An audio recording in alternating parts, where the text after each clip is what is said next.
அஸ்ஸலாமு அலைக்கும். Welcome to my channel. இப்போ நம்ம சேனல் என்ன பார்க்க போகிறோம்னா, நம்ம முரல் மீன் குழம்பு ரொம்ப டேஸ்ட்டாக இருக்கும், சுவையாக இருக்கும், சாப்பிட்றதுக்கு எம்மியாக இருக்கும், ரொம்ப டேஸ்டிங்காக இருக்கும். இங்கே பாருங்கள், ரொம்ப அப்படியே எண்ணெய் பிரிஞ்சு போய் தகன்னு இருக்குது மீன் குழம்பு ரொம்ப டேஸ்ட்டாக இருக்கும், சாப்பிட்றதுக்கு எம்மியாக இருக்கும். இந்த முரல் மீன் குழம்பு ரொம்ப சுவையாக இருக்கும். இதே மாதிரி நீங்களும் செய்து பாருங்கள், உங்களுக்கும் பிடிக்கும்னு நினைக்கிறேன். பிடிச்சிருந்தா எங்கள் சேனலை சப்ஸ்கிரைப் பண்ணுங்கள், லைக் பண்ணுங்கள், வந்துடாமல் பெல் ஐக்கானே அமுக்குங்க, ஆளுங்கிற பட்டனையும் கிளிக் பண்ணுங்கள். அப்போ தான் நாங்கள் போடுற வீடியோ உங்களுக்கு நோட்டிஃபிகேஷனாக வரும்.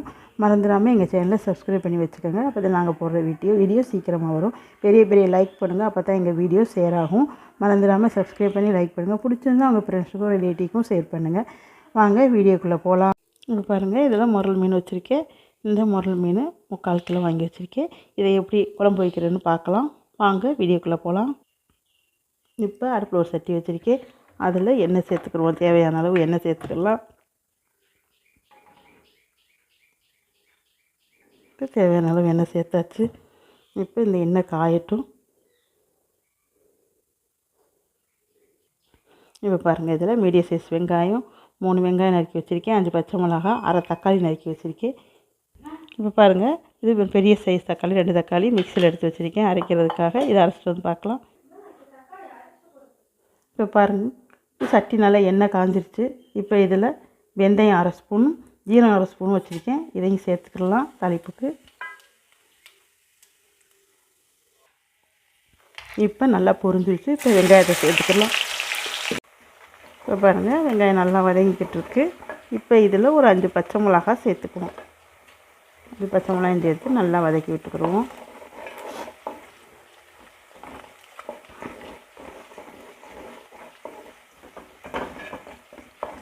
வெங்காயம் நல்லா வதங்கிட்டு இருக்கு. இப்போ நல்லா வதங்கட்டும். இப்போ வெங்காயமும் பச்சை மிளகாவும் நல்லா வதங்கிட்டு இருக்கு. இதில் ஒரு தக்காளி எடுத்து வச்சோம்ல, அதையும் சேர்த்துக்கிடுவோம். அது சும்மா ஒரு இதுக்காக நல்லா அது போட்டால் நல்லா இருக்குங்கிறக்காக தான். இப்போ இதையும் நல்லா வதக்கிக்கிடுவோம். சேர்த்து நல்லா வதக்கி இதெல்லாம் சேர்ந்து நல்லா வதங்கணும். அப்போ தான் நல்லாயிருக்கும்.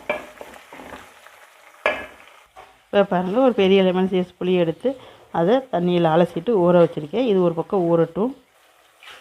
இப்போ பாருங்கள், இதில் 2 தக்காளி அரைச்சிட்டு வந்து வச்சுருக்கேன். இது ஒரு பக்கம் இருக்கட்டும். இப்போ வெங்காயம் நல்லா வதங்கிக்கிட்டு இருக்கு. இப்போ இதில் தக்காளியை சேர்த்துக்கலாம்.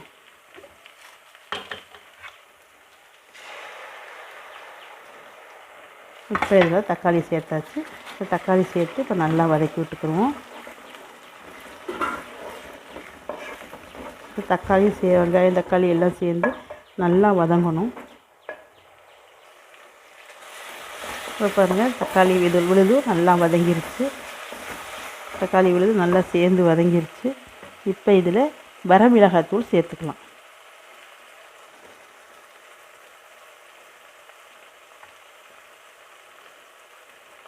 வரமிளகாய்த்தூள் 2 ஸ்பூன்.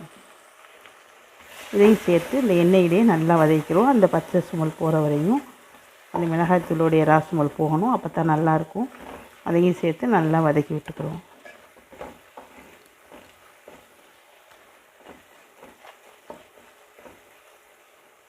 இப்போ இதுவும் சேர்த்து நல்லா வதங்கிருச்சு. இப்போ இதில் புளியை எடுத்து கரைச்சி வச்சுருக்கோம் இல்லையா, அந்த புளி தண்ணியை இதில் சேர்த்துக்கலாம். இப்போ அந்த புளி தண்ணியை இதில் சேர்த்துக்கலாம். ஒரு பெரிய நெல்லிக்காய் சைஸ் புளியை எடுத்து கரைச்சி வச்சுருக்கேன். அதையும் சேர்த்துக்கலாம். பத்தாவதுக்கு இப்போ தண்ணி சேர்த்துக்கலாம். இங்கே பாருங்கள், இப்போ இது தேவையான அளவு இதில் தண்ணி சேர்த்துக்கலாம். இப்போ தேவையான அளவு தண்ணி சேர்த்தாச்சு. இதில் இப்போ தேவையான அளவு கல்லுப்பு சேர்த்துக்கலாம்.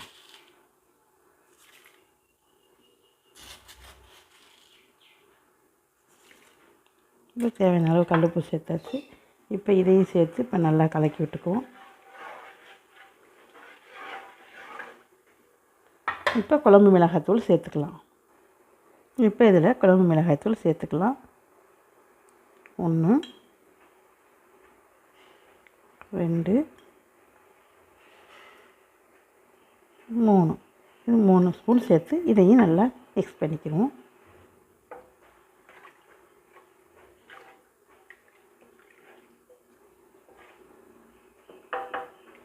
இப்போ மிக்ஸ் பண்ணியாச்சு. இது நல்லா கொதித்து வரட்டும். இப்போ கொதித்து வரட்டும், மூடி போட்டு மூடிக்கிறோம். இப்போ கொதிக்க விட்டி பார்க்கலாம். இப்போ பாருங்கள், குழம்பு ஓப்பன் பண்ணி பார்க்கலாம். இப்போ பாருங்கள், ரொம்ப சூப்பராக குழம்பு நல்லா கொதிச்சு மிளகாய் பொடி ஸ்மெல்லாம் போயிடுச்சு, ஸ்மெல் போயிடுச்சு. இப்போ நல்லா இருக்குது பாருங்கள். இப்போ இதில் மீன் சேர்த்துக்கிறலாம். இப்போ பாருங்கள், இப்போ இதில் மீன் சேர்த்துக்கிறலாம். மீன் ரொம்ப சூப்பராக இருக்கும், நல்ல பெரிய மீன். ஒரு மீனே 4 கிலோ இருக்குது, பெரிய மீன் இது. நான் வால் பகுதியை மட்டும் சேர்த்துக்கிறேன், மற்ற எல்லா மீனும் இருக்குது பொரிக்கிறதுக்காக.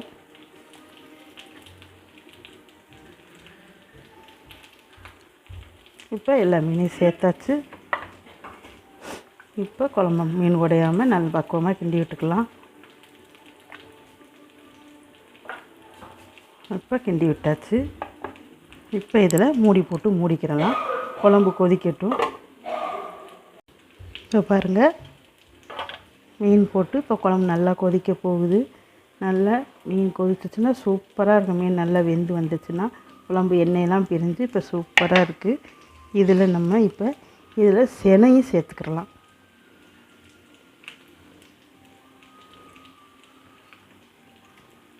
இது மீன் செனை வந்து பெண்களுக்கு ரொம்ப நல்லது, உடம்புக்கு கர்ப்பப்பை சம்மந்தப்பட்ட இதுக்கெல்லாம் எல்லாத்துக்குமே நல்லது. அதனால தான் மீன் செனை சேர்த்துக்கிறோம். இப்போ நல்லா கொதி வரட்டும், பார்க்கலாம். இப்போ பாருங்கள், ஓப்பன் பண்ணியாச்சு. இப்போ பாருங்கள், ரொம்ப சூப்பராக குழம்பு கொதிச்சுக்கிட்டுருக்கு. செத்த வேகணும் மீன் வேகட்டும், பார்க்கலாம். இப்போ பாருங்கள், இப்போ ஓப்பன் பண்ணி பார்க்கலாம். இப்போ இது மீன் நல்லா வெந்துருச்சு. இப்போ இதில் நம்ம தேங்காயை சேர்த்துக்கிடலாம்.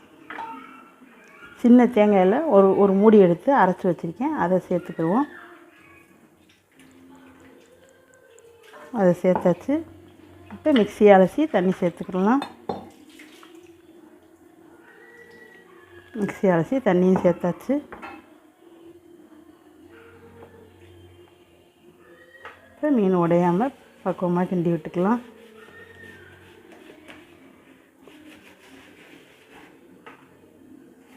இப்போ ஒரு கொதி வரட்டும்,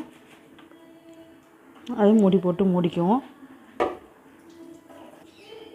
இப்போ பாருங்கள், குழம்பு கொதிக்க போகுது. இப்போ இதில் மேலே மல்லித்தழை தூவிக்கிடலாம். மல்லித்தழை தூவினோம்னா ரொம்ப சூப்பராக இருக்கும். கருவேப்பிலையும் போடலாம், ஆனால் கருவேப்பிலை வாடை பழுதுறது எங்களுக்கு பிடிக்காது. அதனால் மல்லித்தழை மட்டும் தூவியிருக்கேன். இப்போ ஒரு 5 நிமிஷம் சிம்மில் இருக்கட்டும். பாருங்கள், இப்போ ஓப்பன் பண்ணி பார்க்கலாம். பாருங்கள், மீன் குழம்பு எவ்வளோ சூப்பராக வந்திருக்குன்னு பாருங்கள். ரொம்ப நல்லா இருக்குது, பார்க்கவே சூப்பராக இருக்குது பாருங்கள். எண்ணெய் பிரிஞ்சு போய் ரொம்ப நல்லா இருக்குது. ரொம்ப டேஸ்ட்டாக இருக்கும் இந்த குழம்பு. இது உருட்டு முரல் இதுக்கு பேர். ரொம்ப டேஸ்ட்டாக இருக்கும் பாருங்கள், ரொம்ப சூப்பராக இருக்கும், சுவையாக இருக்கும், அவ்வளோ டேஸ்ட்டாக இருக்கும். மீனெல்லாம் பாருங்கள் ரொம்ப நல்லா இருக்குது பாருங்கள், ரொம்ப டேஸ்ட்டாக இருக்கும். இதே மாதிரி நீங்களும் செய்து பாருங்கள், உங்களுக்கும் பிடிக்கும்னு நினைக்கிறேன். பிடிச்சிருந்தா எங்கள் சேனலை சப்ஸ்கிரைப் பண்ணுங்கள், லைக் பண்ணுங்கள், கமெண்ட் பண்ணுங்கள், மறந்துடாமல் சப்ஸ்கிரைப் பண்ணுங்கள். பெல் ஐக்கானை அமுக்குங்க, ஆளுங்கிற பட்டனையும் கிளிக் பண்ணுங்கள். அப்போ தான் நாங்கள் போடுற வீடியோ உங்களுக்கு நோட்டிஃபிகேஷனாக வரும். மறந்துடாமல் சப்ஸ்கிரைப் பண்ணுங்கள், ப்ளீஸ் சப்ஸ்கிரைப் பண்ணுங்கள். அடுத்த வீடியோவில் பார்க்கலாம். பாய்.